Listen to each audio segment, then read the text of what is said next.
vous n'êtes pas aux commandes. La vie vous mettra à l'épreuve de façon que vous n'auriez jamais imaginée. Mais que se passe-t-il quand l'épreuve est si brutale qu'elle brise tout ce en quoi vous croyez à propos de la justice, de l'équité et même de Dieu? Et si la souffrance n'était pas une punition, mais une invitation à voir au-delà de ce que nous comprenons?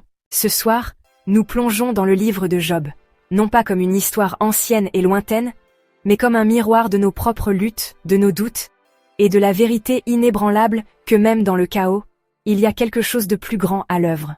Le livre de Job, c'est comme le rebondissement ultime de la Bible.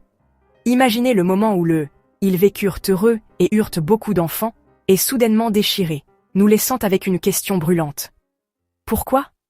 Job est un homme qui a tout, la richesse, la famille, et une réputation si irréprochable qu'on croirait qu'il a une équipe de relations publiques qui travaille 24 heures sur 24. Mais ensuite, dans une scène digne d'un drame judiciaire cosmique, Satan défie l'intégrité de Job, suggérant qu'il n'est fidèle que parce que la vie a été bonne avec lui. Dieu, dans un geste qui soulève plus de questions qu'il n'apporte de réponses, permet à Satan de tester Job.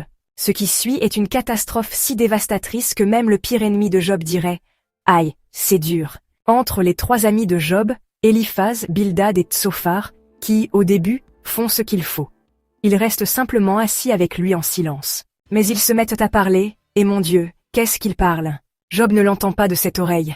Puis vient Élihu, le jeune homme qui était assis en arrière-plan pendant tout ce temps, probablement en sirotant une tisane ancienne, attendant de laisser tomber sa sagesse. Il suggère que la souffrance pourrait être une discipline plutôt qu'une punition, mais même son approche n'explique pas entièrement ce qui se passe. Finalement, Dieu lui-même apparaît, mais au lieu d'une réponse directe, Job se prend un mic drop divin.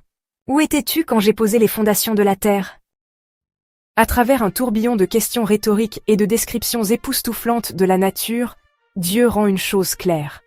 Il y a une bien plus grande image que Job, et l'humanité ne peuvent tout simplement pas voir. Et d'une certaine manière, cela suffit à Job. Au final, la fortune de Job est restaurée, mais l'histoire ne nous donne jamais de réponse facile. Sa souffrance était-elle un test? Une chose est certaine, l'histoire de Job ne parle pas seulement de la souffrance. Elle parle de la foi, quand la vie n'a aucun sens. Je vous laisse en discuter dans les commentaires. Pensez-vous que la restauration de Job à la fin de l'histoire change le message du livre sur la souffrance? Vous pouvez nous soutenir en vous abonnant si ce n'est pas déjà fait. Prenez soin de vous, prenez soin de vos proches, et je vous retrouve bientôt dans une autre vidéo.